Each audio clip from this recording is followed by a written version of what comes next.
Nervous. Daniel sent his phone. Everybody, let's welcome Daniel Walters.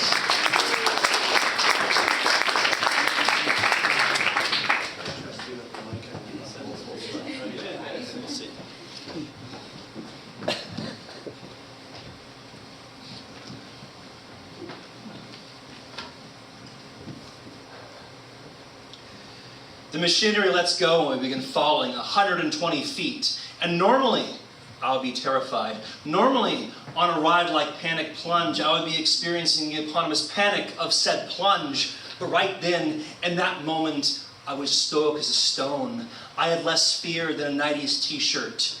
Because an hour earlier, I'd been experiencing the kind of drop, the kind of terrifying plunge that makes 120 feet look like stepping off the curb. You were driving north on interstate, on US 95, from Coeur d'Alene to Silverwood, and I was summoning up the courage to ask the second most terrifying question I'd ever asked in my life. I was sitting right next to a green-eyed Montana woman who I'd kissed the month before, who I had a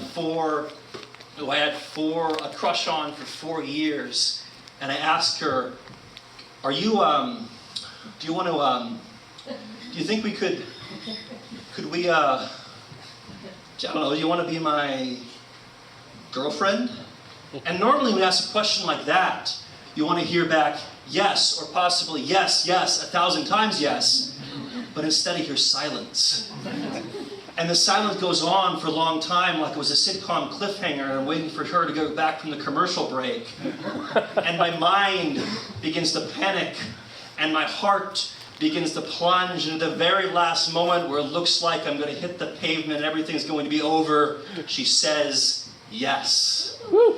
And so when I get off the panic plunge, I'm still giddy and cocky, and she asks, "What's next?"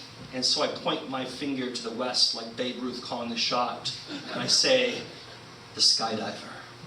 What you should know about the skydiver is one thing that doesn't exist anymore at Silverwood, possibly because the guilt became too much for the people that own it, even for a soulless corporation. Other thing is it's like a Ferris wheel, but with a twist.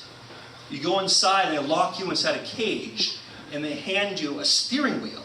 And the steering wheel, as the ride goes around, the steering wheel controls the motion of the car, of the actual individual car. And the goal is to keep it as steady as possible.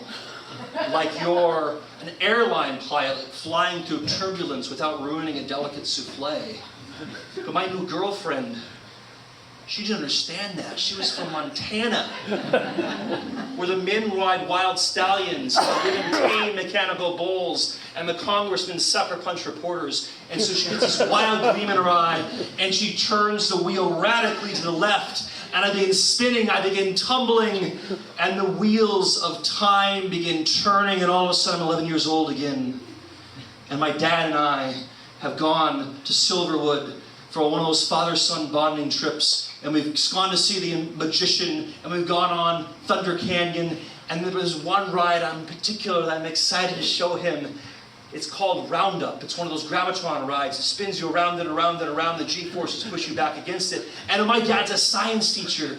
He's the kind of guy that can't decide whether his favorite force is centrifugal force or centripetal force, because there's a difference, son.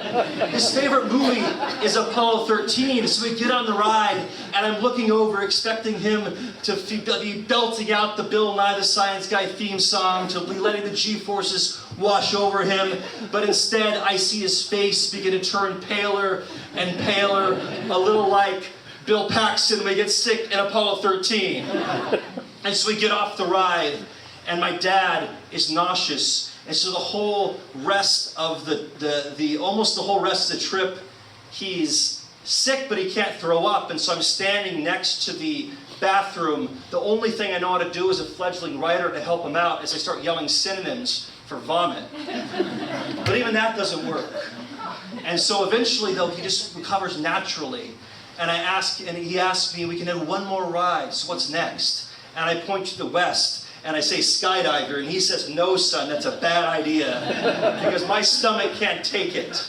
And suddenly, I'm back in the ride, listening to the words of my father echoing in my head, and knowing while I have my mother's eyes, I have my father's stomach, and the ride is beginning to move in every single direction at once simultaneously. There's a clunk and it begins to become unstuck in time, and suddenly I'm experiencing every single vomitous moment in my life simultaneously. I'm 9 years old, and we're on the winding Oregon highway, and I see Cheeto dust on my sister's fingers, and the sight disgusts me so much that I hurl on the side of Interstate 84. I'm 15, and it's right before the Lincoln-Douglas debate semifinals, and I'm having a passionate argument, pouring out my most persuasive ideas directly into the garbage can of the Central Valley High School cafeteria. I'm 17 years old, and the moments before the starter pistol fires at the cross-country race, I'm fertilizing the lawn of Finch Arboretum with a carbo-loaded spaghetti puree.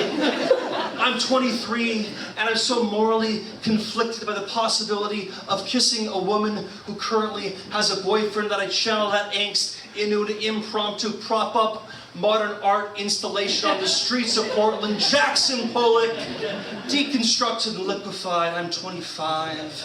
I'm in the bathroom of the IMD Performing Arts Center during the intermission of the hit Broadway musical Wicked, and I'm looking deep into and the contents of my stomach begin to find gravity because I'm so excited and nervous and terrified to be sitting next to the same green-eyed Montana woman that I'm trapped in a spinning cage with right now.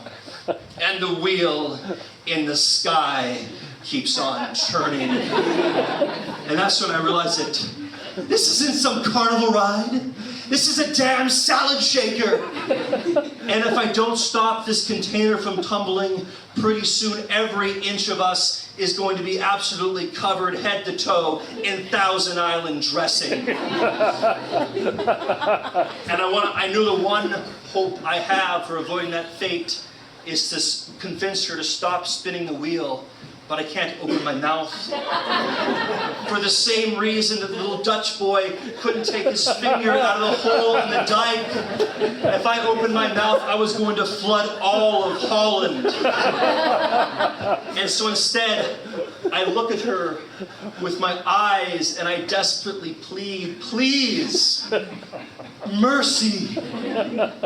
And I don't know if it was the fact that we were boyfriend and girlfriend now, and so we had this telepathic connection, or if it was the fact that she noticed that my face was getting whiter and whiter like Bill Paxton's from Apollo 13.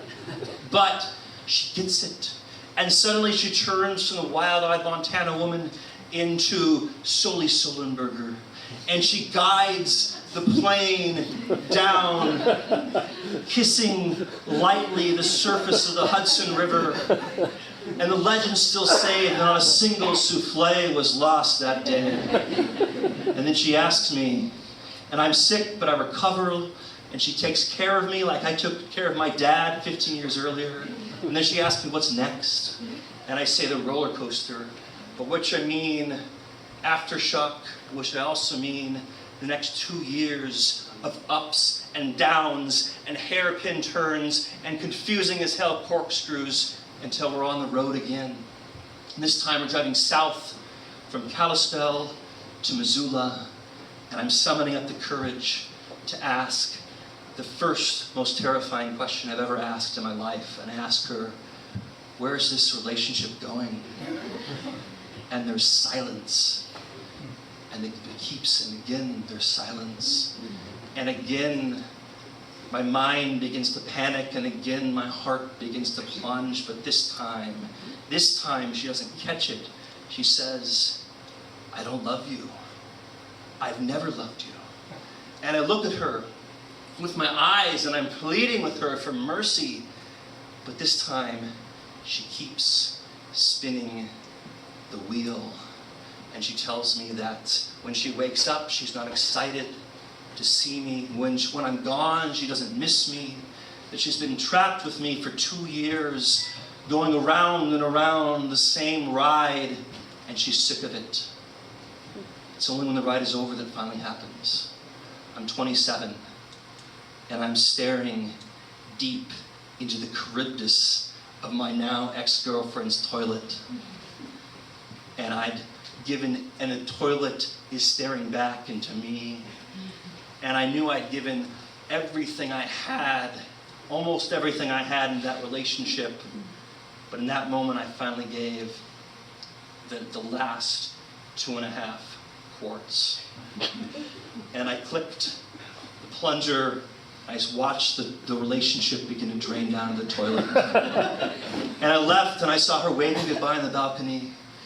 And the first thing I did is I pulled out and drove back to Spokane, as I pulled out my phone, and I called the one person who would understand my nausea, the one person who'd always been there from the Cheeto dust and the cross-country race and the flus and the fevers, with the pink throw-up bucket and the mop and the sawdust to clean up the chunks and hold me and quote me synonyms and nurse me back to health.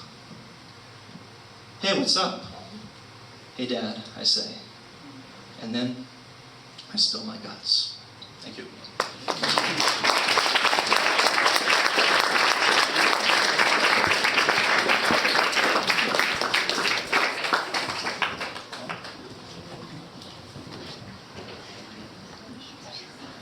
Two things. First of all, is it bad of me to hope that Daniel keeps getting his heart broken so he can have stories like this? It's the same woman! Oh, is that the same woman? Oh, okay. The Russia story? Yes, it's the same woman as it's the like Russia story? Okay. It's part of a complete series. So I'm sorry, but I really hope you don't find love, Daniel. I mean